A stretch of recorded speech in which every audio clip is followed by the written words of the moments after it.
Welcome to another episode of Down the Barrel Podcast with Jimmy and Dino. And sometimes Jared. Down the Barrel Podcast is brought to you by the Minnesota Deer Hunters Association and wolf.report. Wolf.report, a platform dedicated to elevating the voices of Minnesota hunters, trappers, and outdoor enthusiasts. Join us in advocating for responsible wolf management in Minnesota. Share your reports, photos, and stories, and together we will ensure that they are seen by all. The Minnesota Deer Hunters Association, protecting the future of deer and deer hunting through habitat, education, advocacy, and legislation.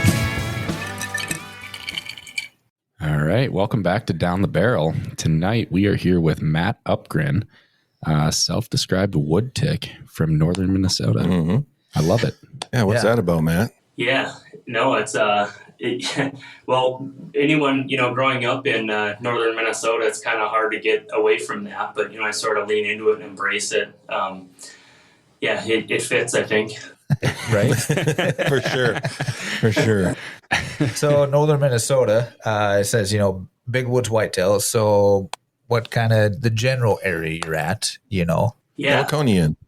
Yeah, so first of all, I was born and raised up here, kind of in that in Beltrami County, but I hunt kind of Beltrami over into Itasca and Coochin counties. Really, we do a lot of our rifle hunting up in kind of that northeast side of it, and I also do quite a bit of bow hunting, hunt public land in all three counties. So that's kind of the area I'm in, and really cover a range of habitats in those counties. Okay. Mm-hmm. So is hunting kind of your main gig? I do have a day job. Okay. Kind of got into this, the whole YouTube thing. It's funny. I again, born and raised in northern Minnesota. I ended up going to college out at UND in Grand Forks, and got a degree out there in civil engineering, actually. But I found myself, you go through the phases of life, and always been a whitetail nut, and I found myself searching for content online that was more big woods related, kind of that public land, vast wooded forest type application, and there's really not a lot out there, to be honest. I grew up watching some of the Benoit videos. I don't know if you guys ever watched them.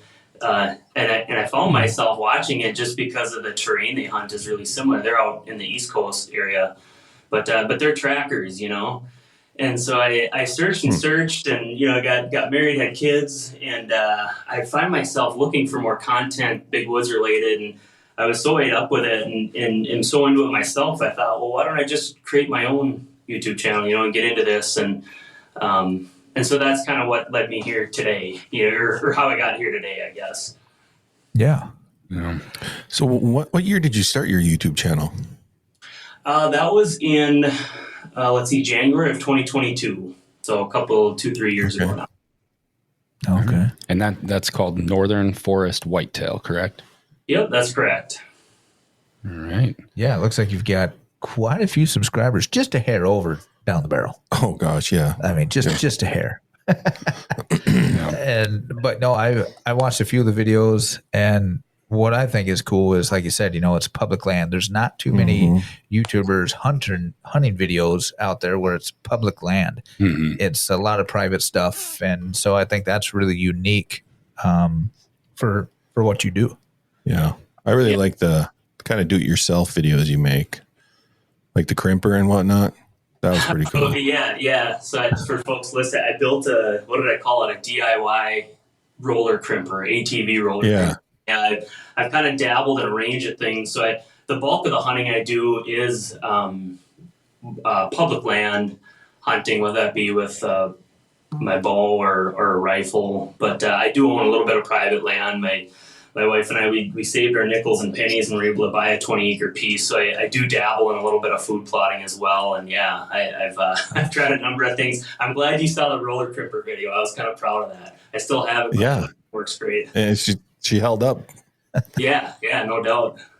Nice. Yeah, I was looking at your food plot videos. They look pretty dang good. Thanks. Yeah, it's that's been a little bit of a journey. I actually just put out a video recently about the cereal grains, how I lean more and more on, planting cereal grains like winter rye and forage oats and things like that. I started out in this thinking that, I'm going to be the brassica guy. That's what I see the Drury's doing, and all these guys in Iowa and Missouri, and, it's going to be unbelievable. And I got a rude awakening, with my sandy soils here where I'm at. The organic matter content is 2.1%, which is pretty low from last year's soil test.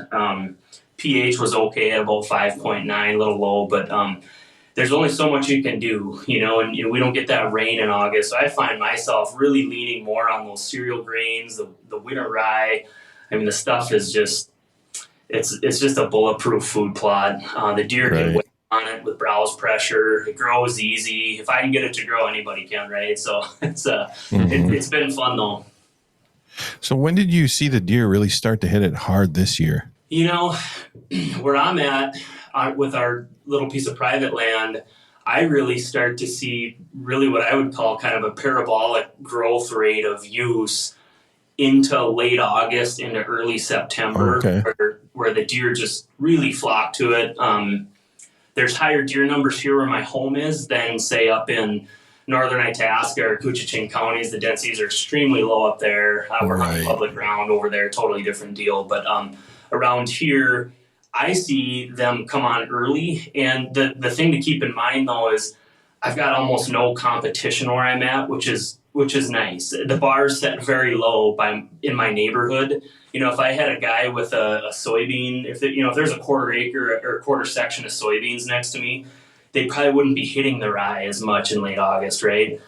And so it's kind of nice because I'm really kind of the only show in town, so it's easier for folks in our situation. You don't need, your standard of attraction is lower than someone who's in heavy ag country or surrounded by food plot competition. Right. Because I noticed, on the food plots that we're around, they just really started to heavily hit that in the last month. Yeah. And we don't have a ton of egg, but we have some. Yeah, we have some. And then the food plots, that we have, they've been, like you said, more or less the last month or so. Right. Hitting them really hard. Yep. Yeah. Now we got the real cold setting in. So, we got about an inch of snow on the ground where I'm at here. And I think I saw about 19 degrees out there when I looked at one point today. So once my oats and rye get covered up with the snow like this and real bitter cold, they tend to move out of my area and abandon my plot. Really? That's guys, if they've got I don't know what you guys have, but like turnip plots or different, or corn or soybeans. That's where probably all the deer are headed towards, I'm guessing. Yeah, I know our plots have kind of a good mixture of beans. It seemed like they hit the beans early because there was no beans left about a month ago when we were out there. And I know there's some oats and there's some wheat, I'm assuming, or winter rye, and a lot of turnips. And they started hitting those just about, 2 weeks ago? Yeah, they've been hitting them pretty hard the last couple of weeks. Yep. But we just got our first snow really last night. Yeah, we had 2 inches. Yeah, something like that. So, So how's this season been going for you, Matt? Do you get out I'm assuming you got out for archery. I don't know if you got out for firearms at all. Yeah. It was a good year for myself. I was able to connect on a pretty nice 8-pointer. It was with my bow. So it was the week of, I guess it'd be that week before the firearms season here in Minnesota. And I had been out a little bit in the early season, didn't see a whole lot. I had a couple of nice ones on camera, but nothing during the daytime. So the early season kind of came and went. We do some duck hunting in October out in North Dakota, and then I transitioned fully to whitetails. But, I'd been out a few times and things were kind of quiet. But then all of a sudden that week of, it was like November 2nd or 3rd, I want to say, and things really started popping that week before gun season, at least where I'm at. And I had a couple of the better bucks that I know of were both daylighted. And that was kind of my cue to kind of get in action there. And I think it was my second or third sit, I was able to connect on a good 8-pointer this year. Great buck. It was actually a buck that I didn't have any history with. And I actually went in there thinking I'd see a different one or hoping I would. But this new one just showed up. And, sometimes it works that way. We're just out of nowhere that first week in November. Just a solid 8-point, a beautiful buck. I was really happy to take it. Just showed up a couple days before, and I connected with him on the private property here this year. So nice. So do you predominantly hunt for antlers, or are you a meat hunter too sometimes? Oh yeah, both. I don't take it to the extreme that some guys do, the antler hunting. I mean, I'd be lying if I told you guys I didn't like shooting big bucks. I certainly I think we all want to shoot the big one at the end of the day, but right. No, I'm probably somewhere in the middle, I suppose. I mean, especially we really look forward to getting up at our deer camp, kind of further east. And it's a really cool traditional kind of deer camp off grid, no electricity. It's about a 3-mile ATV ride in on logging roads to get back to the shack. Oh, wow. Nice. We do that every year annually, our deer camp. And we really look forward to that. Up there, you get anything on the meat pole by the crackling campfire and it's a trophy, So up there, we're not too picky. And that sounds fun. My wife will tell you the freezer we better have a deer in the freezer by the end of the year. So I might start out a little pickier in the season, but by the end of it, boy, we need venison for the year. So yeah, that's right. That's the way to be. So how was deer camp up in the Northeast this year? Yeah, it was good. It's funny. So during the summertime, we'll run cameras up there. We'll get them all kind of late summer and then even early pre-rut, and they were really slow. I mean, to the point where we were getting really concerned. And even through like the whole month of October, we'd check them, and really nothing on camera. So I know in like the real extreme eastern parts of the Arrowhead region, I mean, those poor guys are suffering with even lower deer numbers than we are, guys and gals. And so we were kind of getting worried that, is that kind of getting to the western edge of the Arrowhead region now? And, it was about that first week in November. And darned if we didn't get quite a few bucks on camera. They were small. In fact, the vast majority were yearling bucks, 1.5 olds. There was a couple that we figured were older than 1.5 old. But really encouraging to see the younger bucks. And our takeaway, we talk about it at camp up there on the campfire. And all we can figure is most of the buck fawns made it last winter from the easy winter. Mm-hmm. So that may have brought in a lot of 1.5 old bucks into the fall this year. And so that was encouraging. One guy in our camp shot a buck, and we believe it was a 1.5 old buck. But, I was tagged out. And then my dad and brother were up there as well, and we all saw bucks. Everyone in camp did, but they were yearlings, and so we didn't shoot many, but it was encouraging to see the numbers of little bucks, anyways. Right. Yeah. I think we could say the same thing. This is the first year that we've seen way more bucks, young bucks, than does. I mean, we barely seen a doe this year. 2, right? At least while hunting. Yeah. Yep. Yeah. Our cameras show a different story, but the cameras are always telling good things. Yeah, if we could get one more easy winter here, or even 1 or 2, and so far so good. Where I'm at, what do we have, 1 inch of snow roughly, and if we can get another easy winter or 2, I think for us that have been fighting the low deer numbers in the Arrowhead region, our day may come. We always remain hopeful that it can get back to like it used to be someday. But I think if we can get 3 winters in a row, that may do it. Yeah, well, I think just between last night and today, we've already surpassed last winter. Pretty much, yeah. Snow cover, It's got to be close. Well, Matt, the reason that we know you and asked you to be on here is you've written quite a few pieces for our Whitetails magazine over at Minnesota Deer Hunters Association. Yeah. They've been some very good pieces, some popular pieces. Yep. I don't know if you want to talk about any of your favorites that you've written or anything like that. Yeah. Let's see. I've written a handful here recently.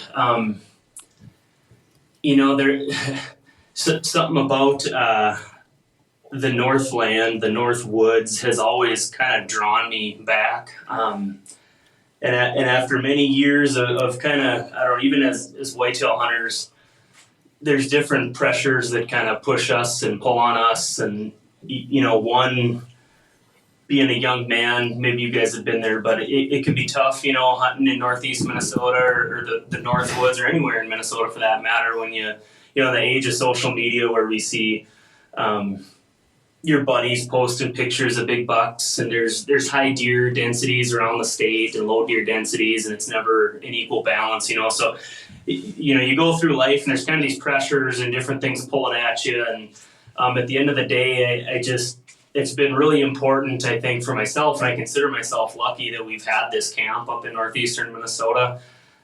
We don't always see the most deer and we don't always shoot the biggest bucks, but that's been kind of an anchor through my whitetail hunting career. And, and at times when I was in high school and college, I looked at it as almost a drawback at times where you feel like I need to, my buddies are shooting bigger bucks elsewhere. I need to do something else. But at the end, I kept coming back and I'm so glad I did because, whitetail hunting is about so much more than just inches of antler, and keeping those traditions alive. That's something that now I'm fully on board with. And I got a couple young sons myself. So that's been really important for me. And I write about some of this stuff in the articles with MDH and, when you really kind of get down to it, it's really such an incredible experience. I mean, you can get back into some of these public land areas and, you won't see the most deer compared to the guys doing it on food plots or you see on TV or things like that,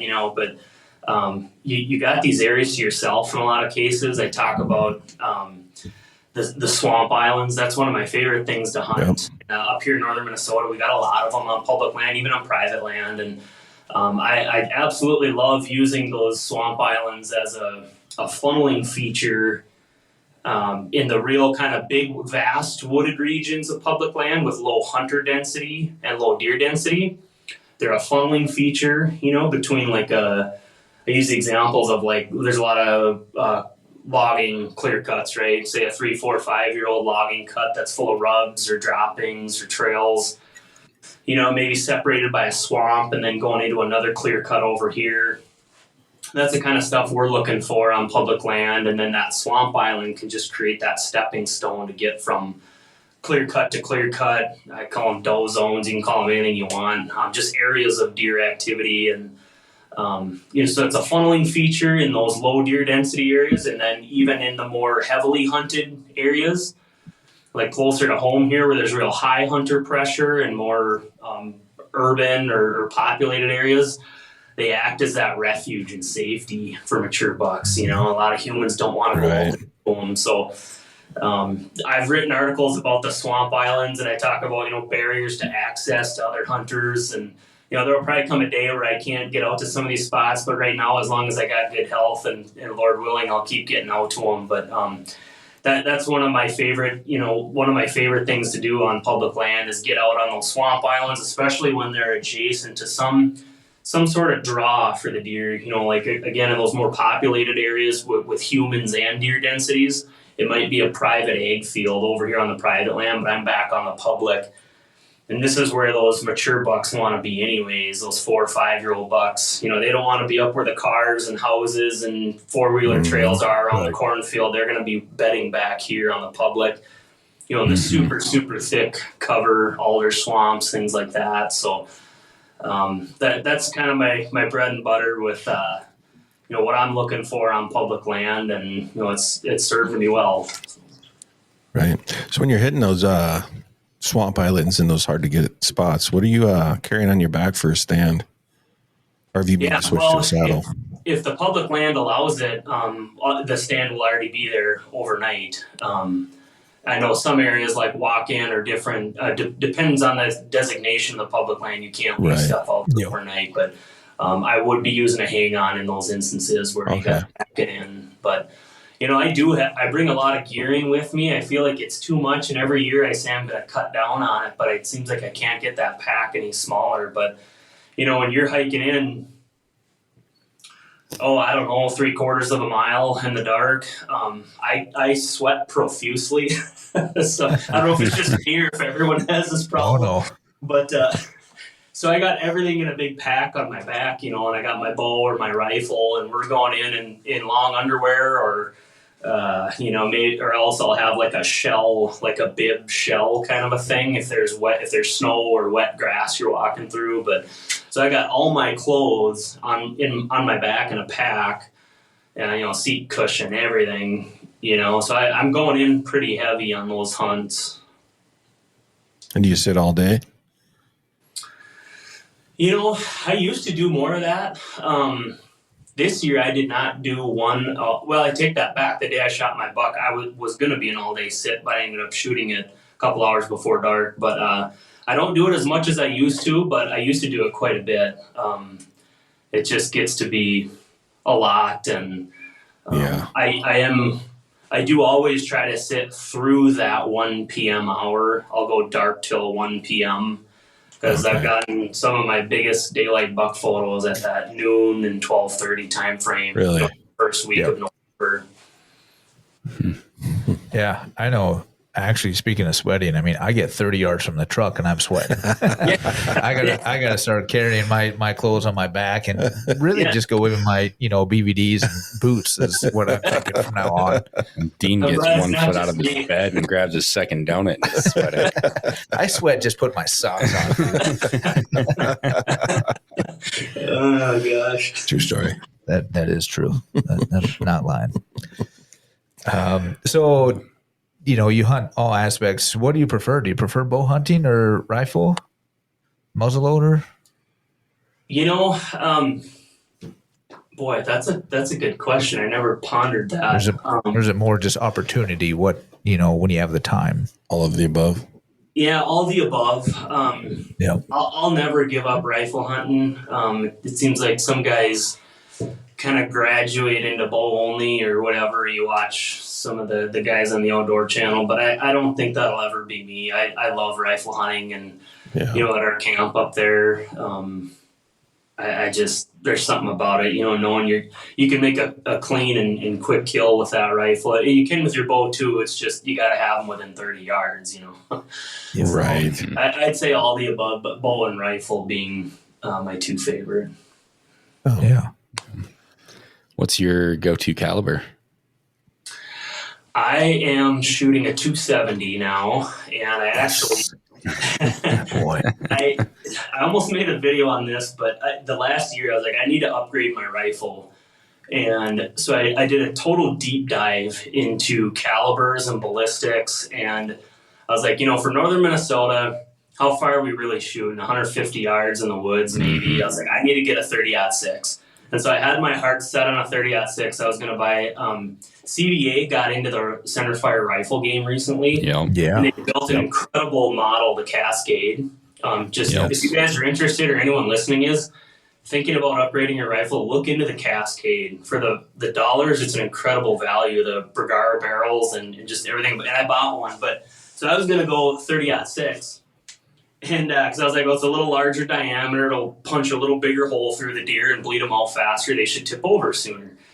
And then as I got sort of mired into this whole ballistics research topic online and YouTube videos and internet, I really started looking into more of the performance of the bullet. And guys are talking about how those lead slugs can fragment, and we've experienced that where there's certain bullet brands where that lead will almost want to explode, seemingly.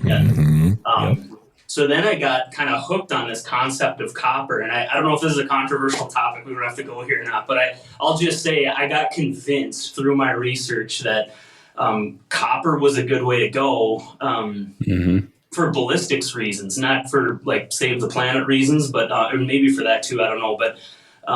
But the weight retention of the slug, it's almost 100%, meaning the slug holds together way better. And the ballistics of these copper bullets have improved dramatically in the last 10 years. So there's some brand, pretty much all the brands out there now making copper bullets are making bullets that mushroom properly and consistently. with the plastic tip. You know, it drives it back, and the pedals open up. So I got really into this, and I'm like, okay, well, I want to shoot copper. But the thing with shooting copper bullets is you need speed in order to get full functionality and deployment to that copper slug. So that tipped me back to the 270. It's a long-winded way of why I picked my 270 caliber. But so anyways, that 270, you're going to keep your muzzle velocity a little bit higher, and then your downrange velocity a little bit higher, just a little bit, than 30-06. And we can have some fun with the banter too. I know you're either a 30-06 guy or you're a 270 guy, and each guy thinks they're right, you know. But I went through the whole circle, you know, of like 30-06 and back to 270. Right. And then for a while, I even detoured into like one of the Magnum cartridges. I was looking at the 7mm Rem Mag, and now they're making all these really cool, fancy new cartridges, like the 7 PRC, and there's a 28 Nosler. And I was thinking, oh, maybe I'll go out west. And then I thought, no, if I go out west, I'm going to get an out west gun, or maybe I'll get a 28 Ackley improved or something for that. But I want a northern Minnesota deer gun that I'm going to shoot 200, 250 yards with. And I came all the way back full circle to the 270 for the reasons I stated. But yeah, and I bought it in that CVA Cascade, and I absolutely love it. Incredible gun. So. Yeah, no, it really is. We have a couple of them in stock at our store, and we do. Yeah, I mean, it's a good looking gun. It's got that adjustable comb and everything. The long range hunter does on that. Yeah. It's a beautiful gun. Yep. Yeah, copper ammo is something as well for the length of pole. You can shorten or lengthen your length of pole, and I'm a short statured guy. I'm a little sawed-off Swede, and so I took that spacer out of the butt pad, and so it fits me really well. Yeah. But yeah, no, I'm glad you brought up copper ammunition. That's something we haven't really talked about. No, we haven't. And yeah, you brought up some great points, you know, both in performance and then the kind of environmental, ecological reasons to switch to copper as well. And MDHA is fully in support of copper ammunition if that is the ammunition you choose for you. We are not in support of switching to full copper until it is widely available and affordable, because you are paying a pretty penny to get up to that copper. I can only imagine. Yeah. Well, no, that's good to know, and I think that's the right way to do it. And I think the more they improve the ballistics of copper, the more it comes. I think there will be natural gravitation towards an adoption of, just for, if nothing else, those ballistics reasons.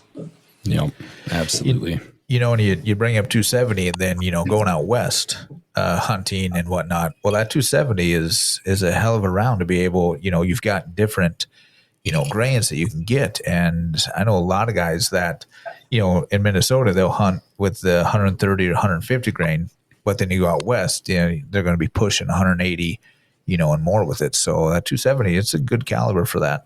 Sure. Yeah. That's why I still stick with it. So that way, one of these days, if I ever do get out west, which probably won't happen, but if I do, that's another reason why I've stuck with the 270 as well. So, yeah, well, I've never even shot a 270, but I'm going with the 30-06. Okay. I own two of them. I love them. I love them. Love them to death. But I also do some elk hunting out west. So, right. My dad hunts with a 30-06 up at our camp, and every time he shoots a deer, they don't go far. I mean, right. Yep. Yeah, that's what my old man shoots too, is a 30-06. I don't think I've ever known him to shoot anything else. Yeah. Mm-hmm. Oh, don't you shoot the 7mm? A 7mm Remington mag is what I shoot, yeah. Yep. So I don't fit in either of your groups. Like that, you mentioned that. What made me shy away from the 7mm Rem Mag was the recoil, and I'm, again, kind of a smaller statured guy. I don't know, has that been an issue for you or no? Not any more than I would say a 30-06. I always thought the 30-06 was a little bit worse myself, but maybe it's just the gun. I have too. Yeah. I've always thought the 30-06 was worse, but I've shot guns. Well, that Savage is yours. I didn't think that kicked. Savage. Or was it no? Oh, the 30-06? Yeah. That's a Remington. 783. I didn't think that kicked any worse than my 308, honestly. See, I hate that gun, and I think it kicks like a mule. Oh. But then I've got the Christensen Arms 30-06, and the recoil on that is nothing. I love that gun. We're going to have to shoot that gun. Yeah. Yeah. Yep. I'd like to. Because that's a pretty light gun too. It's isn't very it? light. It Yeah, is like carbon It's- stock. Right. It's kind of surprising that MDHA gun of the year 2024. Mhm. It's a great gun. 25. It says 24 on the gun. 2025. But Well, then there's a misprint on my gun. That could be. That's one of a kind, sir. Yep, that is That's one worth of a more money. That was the first one we did. So Yeah. that was our sample. Yeah, that's right. You hope. Right. So your archery, what do you use for a bow? Yeah, for my bow, I'm shooting Matthews Halon 32. So that's I don't remember what year that one came out. It's several years old now, but man, the thing's smooth, shoots like a dream. I picked it up at a Shields in Fargo. It was used when I bought it, but it's in really nice shape. And man, it's worked great ever since. I don't get too carried away with fancy arrows or things like that. I do shoot a little skinnier arrow. I think I just get the Easton Axis from a Shield Okay. Yeah. off the shelf and That's cut what it I down. shoot too. Okay, yeah, they work. I mean, they work great. And you can drive tax those things and kill a lot of deer with them. So, but Yeah, you I guys do. both shooting Matthews. Yeah, I did start putting. And I'm sorry, I'm switching topics to the front end of the arrow here, but I started using Ramcat broadheads. Have you guys ever shot those? I've heard of them.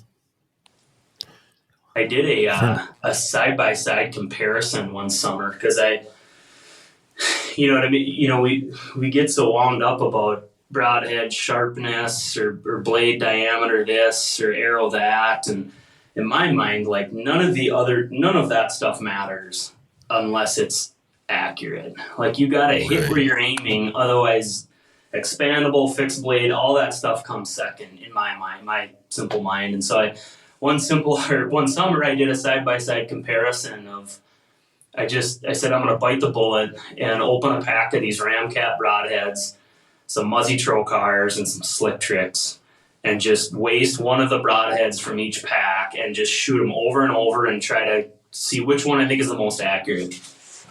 And I know this can depend on like if your bow is properly tuned or not, or different things, but it seemed like those Ramcats were outperforming it solely in the category of accuracy when I was shooting it as compared to my field points. So they seem to most closely follow my field points. And if you read online about them, they say they have I don't know what it's called, an airfoil technology, I believe they call it, where they have these kind of concave scoops in front of the blades that it creates like air turbulence, so they fly more accurate. And when I first read it, I thought, well, that sounds like a gimmick, but I'll try it. And now I'm kind of a believer. There might be something to that, but so I am a fixed blade guy, though. I quit shooting expandables years ago. That was going to be my next question. Are these fixed blade or are they expandables?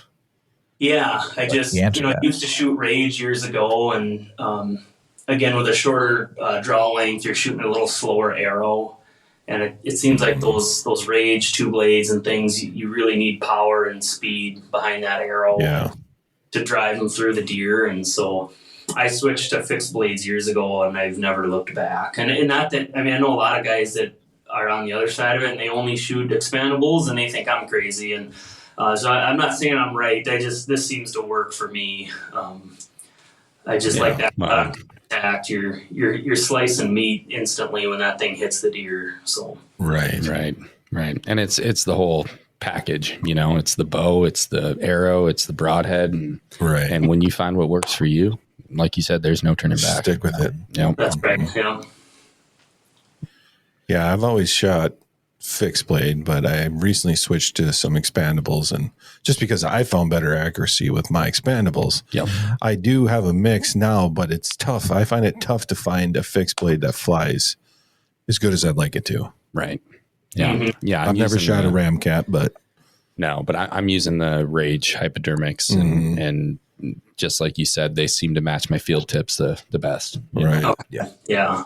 So same logic there. That to me that's the most important thing is you got to have something that flies accurately with your field points. So Otherwise, Yep. if you're not hitting the deer where you want to, boy, it doesn't matter what you're shooting, you're gonna have trouble. So. Right.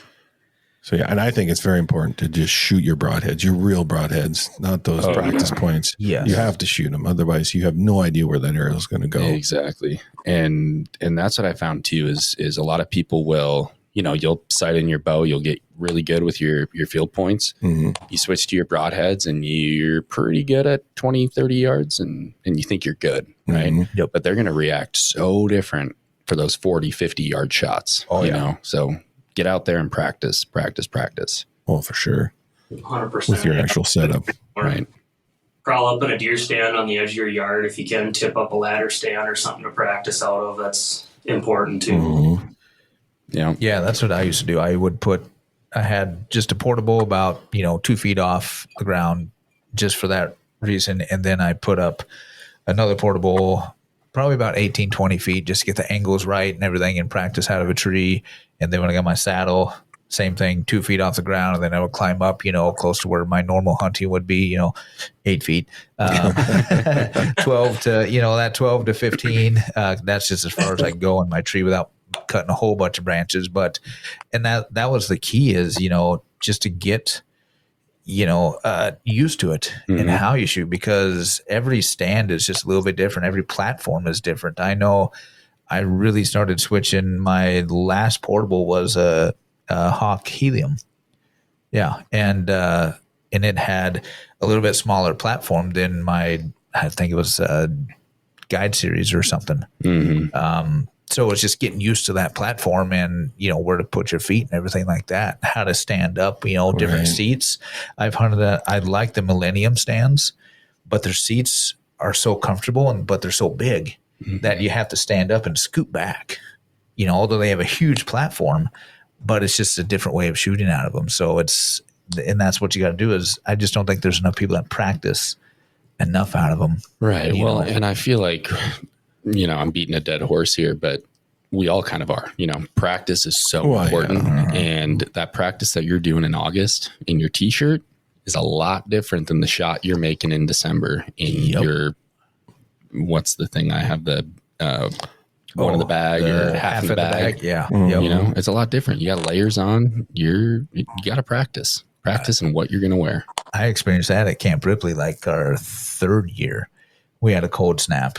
And so we threw on extra layers. And I mean, I felt like the Michelin Man. I think that year I had a new suit. And so it was just thicker than everything I've ever hunted with. And that morning I got up in the stand. There was no deer, but I tried to pull back and oh my God, it was tough. Yeah. And I was like, I'm going to smack my arm. I know it. And then, so there are times in early fall, I'll get my coat out if I know it's going to be a cold, if they're predicting a cold winter, and I'll shoot, 15, 20 arrows. I did shoot 15, 20 arrows. I've been slack in the last couple of years, but I did practice with almost everything I had. Gloves, no gloves. That makes a difference too. Right. Oh, big time.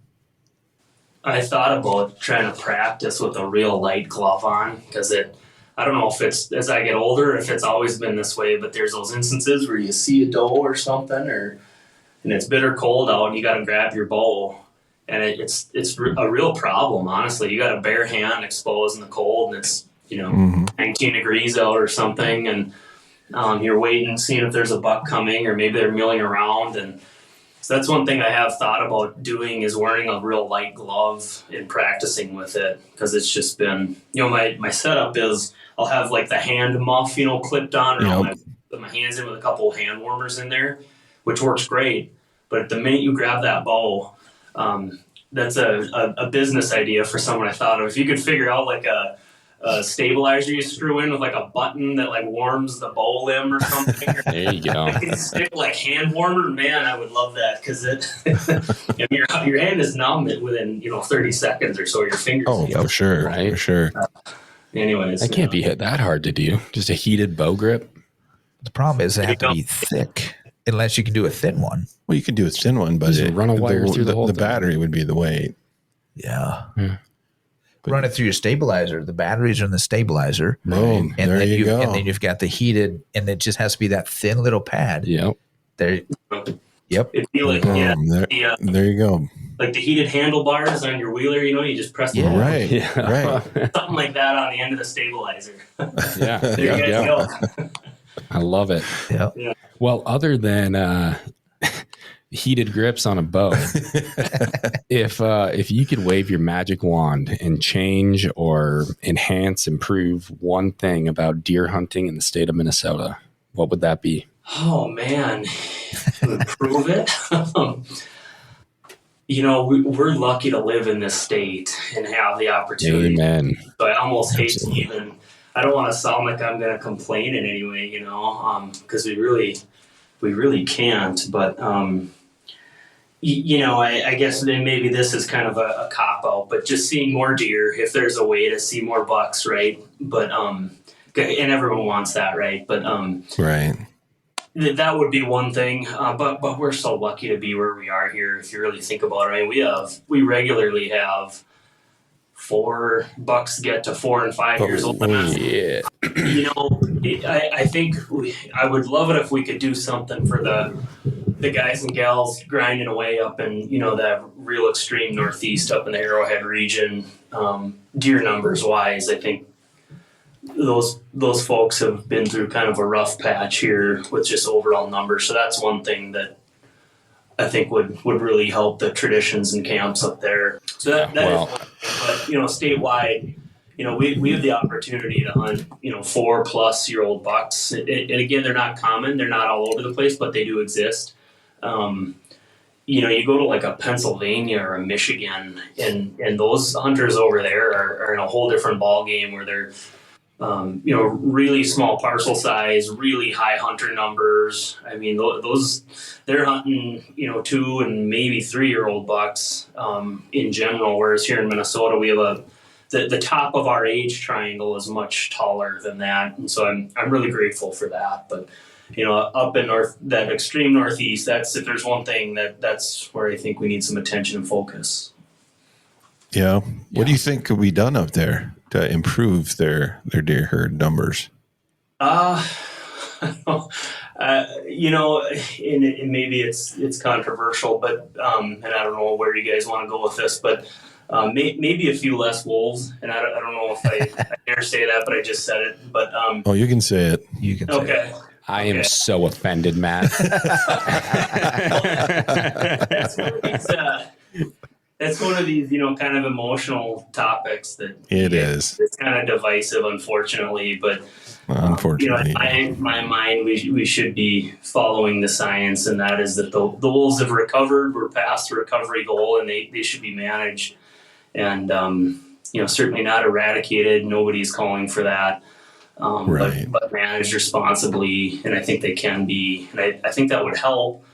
I know that winters are still a very big player. When you get winter severity indexes over 100, it doesn't matter if there's wolves or not, deer are dying, and in some cases up like along north Lake Superior there, it's, way into the upper hundreds, the winter severity index. So that's going to kill deer no matter what. But I think the wolf topic is something that has to be addressed. Is it political and controversial? Yeah, but we're all adults, and I think we can all handle it. Mm-hmm. We need to for the sake of those hunters up there.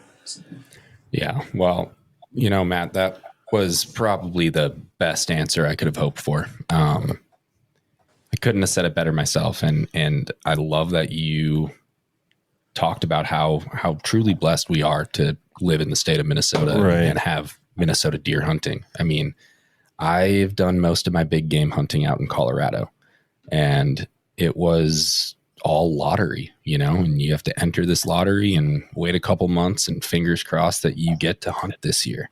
And we're still a state where you can walk into your local gas station, buy a tag over the counter, go out and party hunt. And we are very fortunate here. And if you get online to any of these so-called deer hunting groups, it's a lot of negativity, and I love that you don't subscribe to that negativity, because we are very fortunate. And is there more we could be doing, especially in that northeast corner of the state?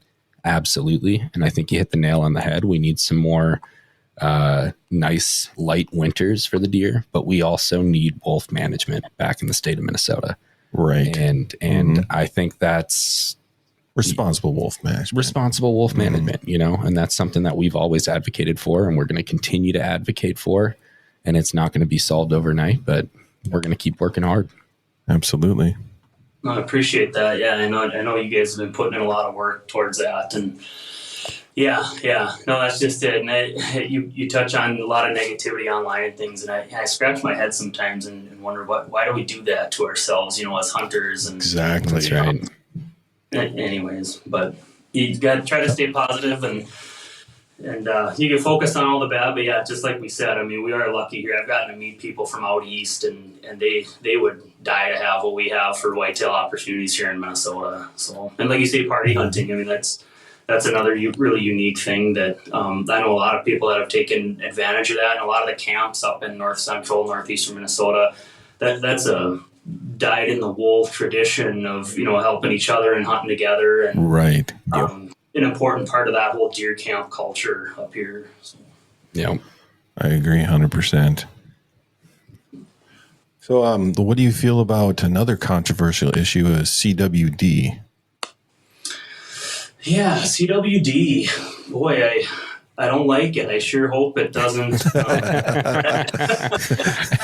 I guess I could assume that. I don't want to catch it. All right.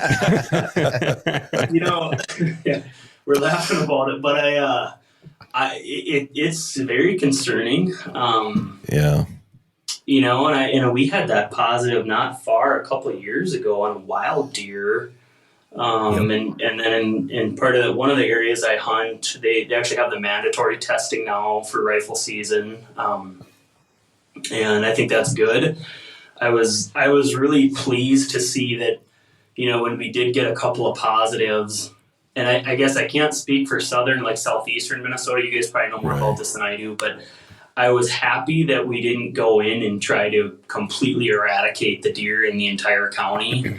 And I mean, that would have been utterly devastating for so many people. Yes, I think it's been a pretty measured and reasonable response. And since we've had that positive a couple of years ago, I think this would be the second or third full year of mandatory testing. There hasn't been another single positive up north here. So in my mind, it was a measured and reasonable response to the CWD threat. And, you know, we didn't eliminate the entire population as a result of it. But no, I take it very seriously. And it's one of those things, you know, what do you do about it? And I've mauled that. Right. Different states have taken different approaches, and I don't know that there is no easy answer. You know, deer managers are in a little bit of a tough spot. You know, on one hand, you want to take a strong stance and project, you know, authority on the topic, like we're really doing something about it and we're taking charge. But if you go too far, you know, everybody gets upset that you're killing too many deer, you know, so they're in a tough spot. But I would say it is a tough spot. From what I've seen, it seems like a pretty reasonable response thus far. Yeah, it has been effective. I mean, just look at the case numbers, you know, it's been kept about as under control as it can be. And yeah, you know, there's been some intensive harvest areas where some folks have felt that harvest was a little too drastic, but look at the positive numbers, you know, we've kept it under control, you know, and then you compare us to a state like Wisconsin, and they kind of took the let it run its course route, and it's everywhere, you know? Yeah. It's crazy. Which is the last thing we need here. Are we any closer to a rapid test on that? Have you guys heard? I thought the U of M had grant funding to try to develop because I would like that, to be honest. Yeah. So the U of M was working on the anti-mortem test, you know, the live test, rapid test, still is, but it kind of split off, and it's now this private company called Priogen. Yeah. Actually, one of our former board members is part of running that company. And they have a very effective test. They are just kind of going through a few more trials and waiting on that FDA approval. FDA, USDA? I think it's USDA for that approval. yeah. yeah, once that approval comes through, I think, obviously there'll be some manufacturing time and all of that, but I think we're very close. I'm hopeful. Yeah, that'd be great. I'd be shocked if it wasn't within a year or two, honestly. I hope so. Mm-hmm.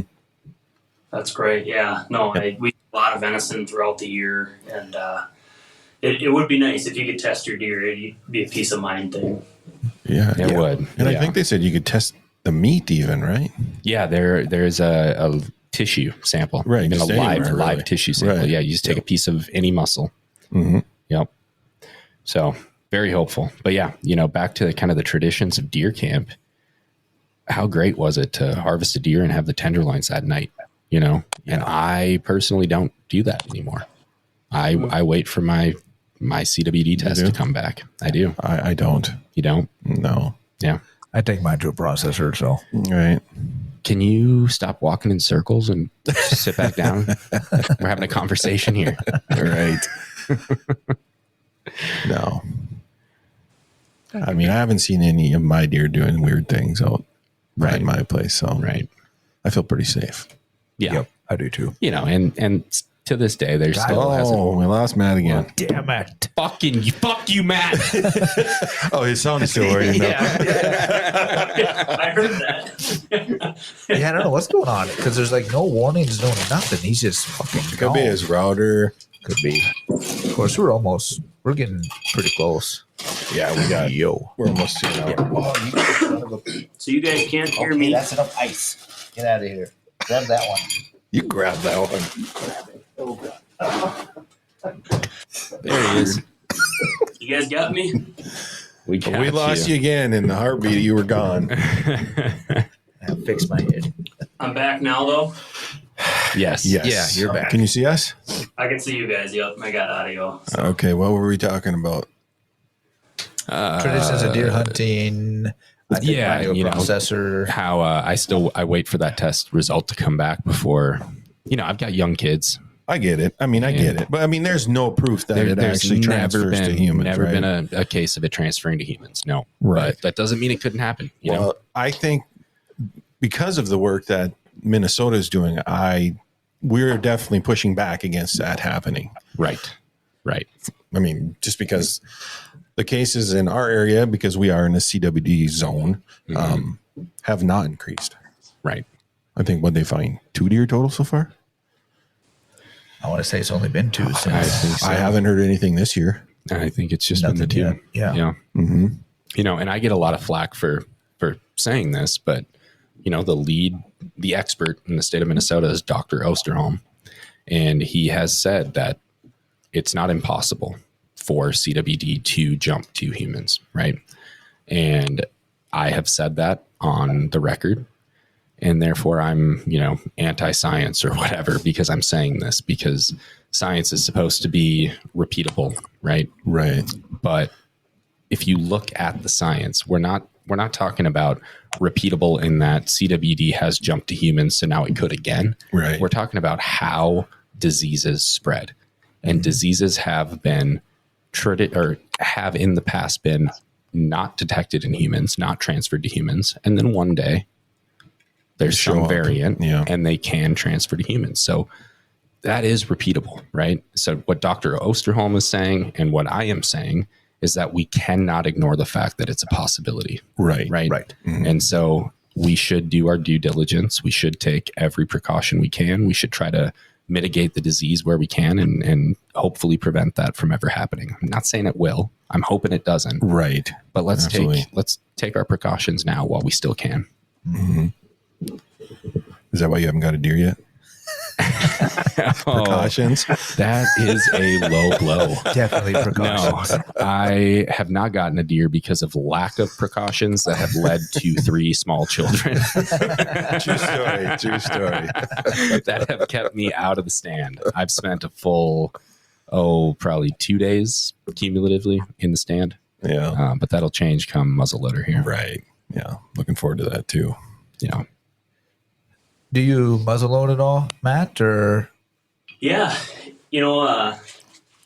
I'll usually break out the muzzleloader towards the end of the season if we got tags left to fill, my wife and I. But I dabble in it. I'm not like a muzzleloader nut or anything, but I have one, and I sight it in every year, shoot it, so I'm comfortable with it, and maybe 50% of the time I'm using it year to year, every other year.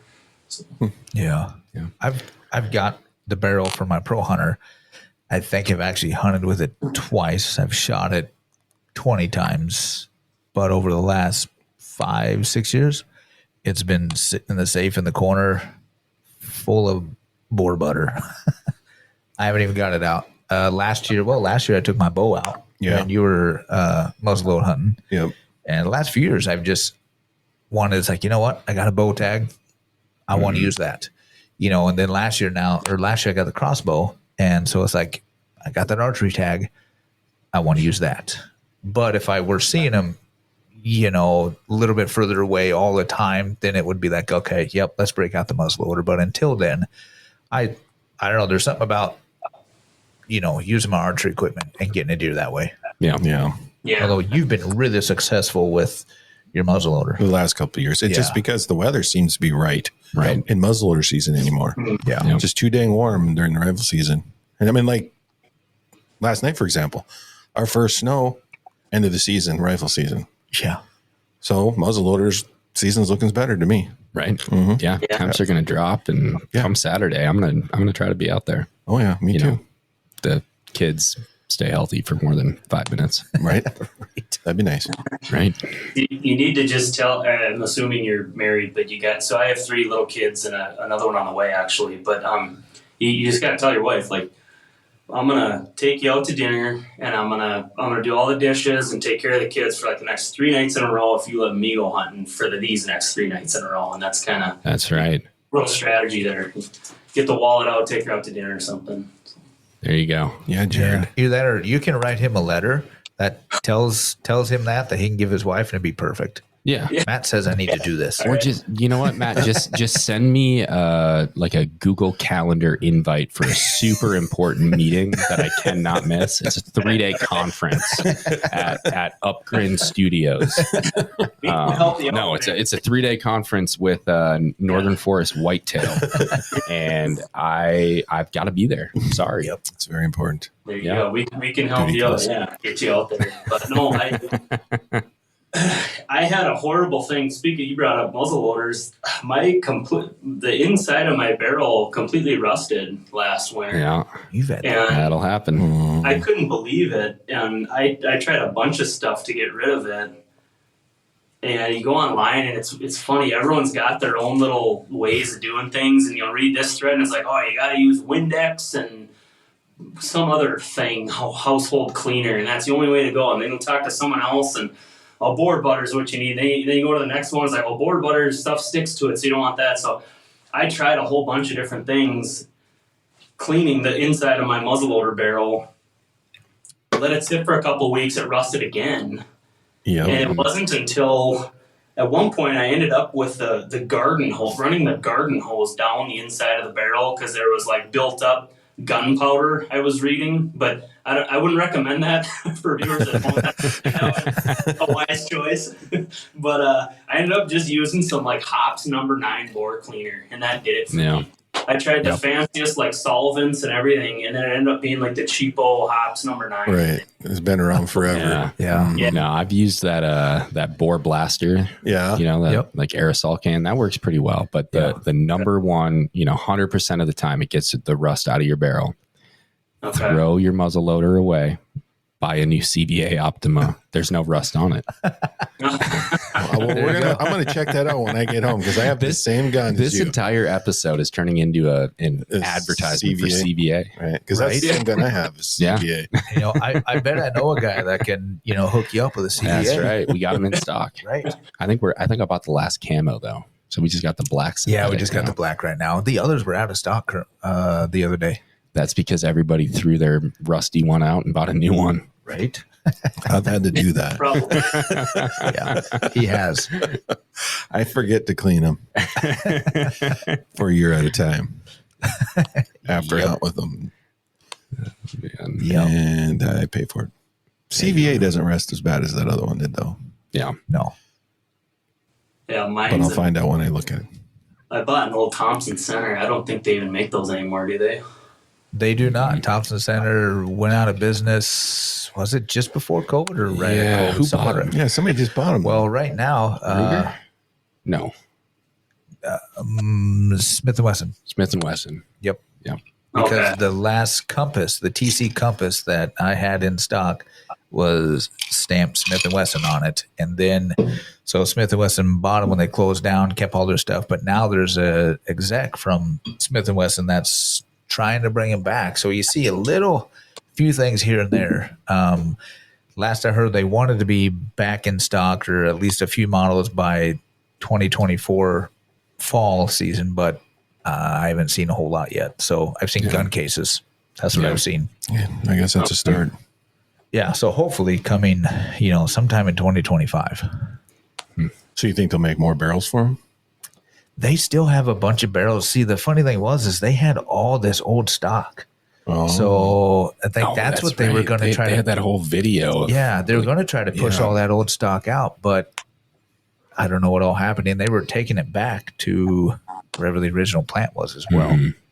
So it's pretty cool. I'm hoping, because I have Thompson Center Pro Hunter. And I've got the 50 cal barrel and the 270. So that's my single shot. That's pretty much what I prefer to hunt with. So I'm looking forward to them coming back. But we shall see. That'd be handy. Yeah. Well, we should probably wrap this up with Matt here. I do have one final question. Curious what you think the role of conservation organizations, hunting organizations plays in this sport, this tradition that we all love, and if you are a member of any.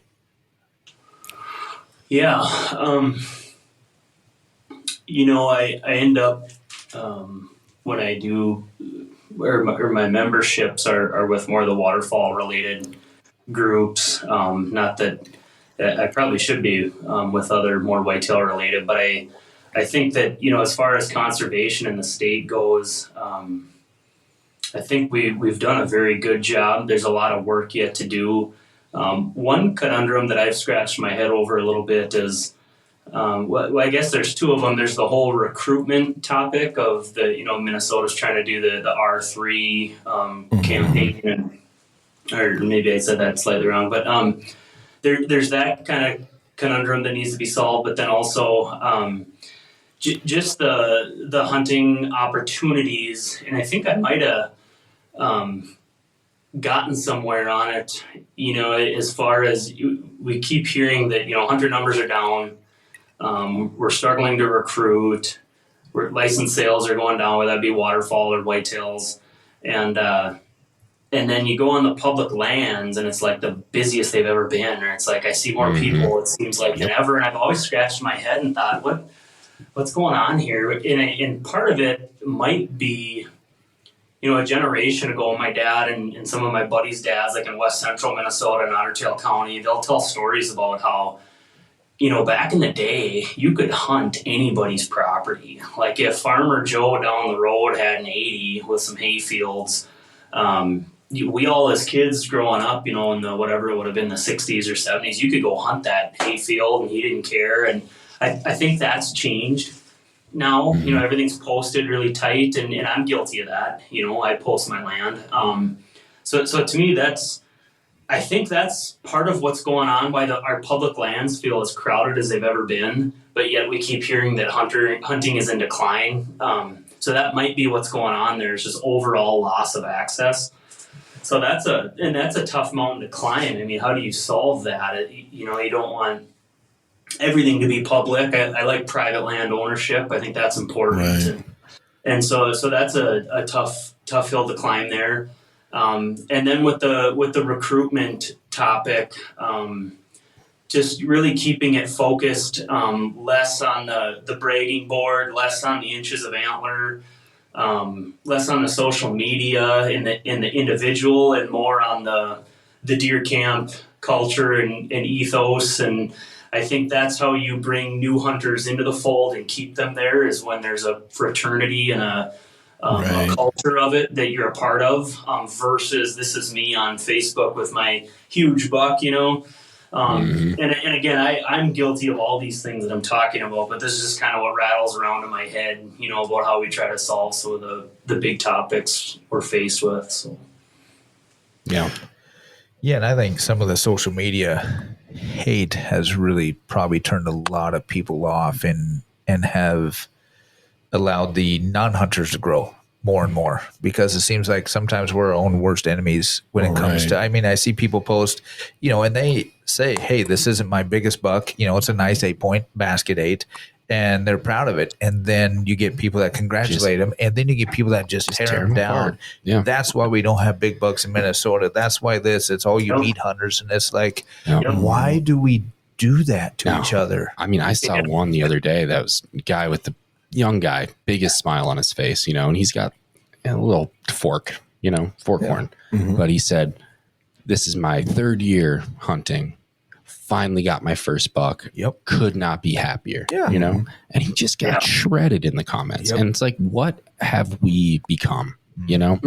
And if that's who we want to be as the hunting community, we're doomed. Yeah. Absolutely. We are here to love this pastime, love this tradition, this sport, to lift each other up and celebrate each other's, personal bests or firsts or whatever. Absolutely. And that's where deer camp comes in, 100%. I have learned more about my grandpa, my dad, whoever, my uncles at deer camp than I would have ever learned had we not been at deer camp together, Yeah. We all know how stories come out at deer camp that would never otherwise be talked about. Right. And that's what it's all about. And I don't care if you're out there shooting the spike or you're out there, shooting the biggest buck that's ever walked this planet. If that's what makes you happy, shoot it. And I think maybe that's a big part of it. People just, with all the social media and the hunting shows now, it just became about the end game and not the hunt, not hunting anymore. Because hunting was so much more when I was a kid. It was deer camps and groups and, like you said, fraternity. And I think we lost some of that along the way. I think so. Yeah. No, you guys are spot on. That's how I feel too. And so how do we stop that? And build people up and encouraging youth getting into the sport and staying in the sport. And the thing of it is even with, I know some guys will complain about, Minnesota needs to move their rifle season off the peak rut, and or there's all these things we could complain about, but it's like, but even still with the seasons we got, you can still target old age class bucks here pretty much around the whole state, I think. If you're someone who's that hardcore and you really want to be into it that hard, you can do that, and there's opportunities for you, but yet there's also opportunities for the kid with his dad who wants to shoot the fork horn. And so it's a great mix of what we have right now. Right. Well, and like what we did, we took our kids to youth camp. Right. We did deer camp the old way, during youth season. So that was really cool for them to do and for us to experience. And, we didn't see hide nor hair of anything for 2 days hunting. But nor should you. Right. Right. And the kids still had a blast. They did. They weren't really I didn't sense any discouragement. No, we had the campfires. We had fun. They shot guns at targets. We ate good food. We told funny stories. They thought it was a hoot. Yeah. And then we got lucky. And the Saturday, they all tagged out within a few hours of each other. We moved spots. And so it worked out great. Yeah. So that's something that they're always going to remember. So we're going to try to make that a keep tradition. Doing that. And all 3 of the boys that hunted this year went to MDHA's Fork Horn Camp. Absolutely. 2 of them went 2 years, and then 1 was a first year. So that was pretty cool. That's excellent. Yeah, I love that. That camp is so important. Growing up, even duck hunting and with my cousins is what made it so special. You look forward to a little kid, knowing your buddies and your friends were going to be there versus just the adults. And I liked what you said too about getting to know your grandpa better at camp. That I never thought of that, but that's so true. Deer camp, duck camp, you hear stories. You're up late around the campfire telling stories, and it builds family bonds. And it, we're all saying the same thing here, but it is that important, I think. So. Yep, exactly. Yeah, we need more of it. For sure. Yep. It seems that has kind of gone by the wayside with technology, social media, and our kids are big into technology, but you know what? We still make it a point to try to get them hunting as much as possible, get them out in the woods, fishing, everything, doing whatever they can. But there's times that, they're kids. They're going to want to be on their device. They're on their phone. And that's just the way it is. You got to pick your battles. I mean, I was just hunting with my dad this past weekend. He's 60. And I kept looking over at him in the blind, and he was on Facebook the whole time. So it's not just the kids. Right. And Joe, I'm calling you out. All right. Get off the Facebook. He might have been texting us. Yeah, he might have been texting us. He very well could have been. Well, Matt, thank you so much for joining us. Yeah. I would encourage everyone to check out Northern Forest Whitetail. There's some great videos on there. You'll learn something for sure. Oh, yeah. Yeah. Hey, I appreciate it. Yeah, it was fun just shooting the bull with you guys a little bit, and enjoyed it. Absolutely. Yeah, I look forward to some more of your articles for sure. Yeah, right? Then maybe we'll have to do this again late spring, early summer, maybe actually before next season, just to kind of see how your food plots went and anything you saw over the winter or anything like that, kind of what you're gearing up to for even next fall. Which swamp island I should put my stand on. Right. GPS coordinates. Yes. I've always wanted to hunt those swamp islands. I knew they were a good spot. Right. Yeah. I'm in. Let's do it. Look me up. We'll make it happen. Oh, for sure. You can count on it. Yeah, that'd be cool. Well, good luck to you the rest of the season. Absolutely. And we look forward to more videos. Yeah. Awesome. Thanks, Matt. Thanks a lot, Matt. Yeah, good luck. Have a good night. Appreciate it, buddy. Later. See ya. The Minnesota Deer Hunters Association has been building our hunting and conservation legacy over the past 40 plus years through habitat, education, advocacy, and legislation in Minnesota for Minnesota. The Minnesota Deer Hunters Association and Wolf Report proudly sponsor this podcast. However, please note that the opinions, topics, and guests featured may not necessarily align with the views, beliefs, goals, or missions of our sponsors. The views expressed by Jimmy and Dino and podcast guests are solely their own and do not represent the Minnesota Deer Hunters Association and Wolf Report.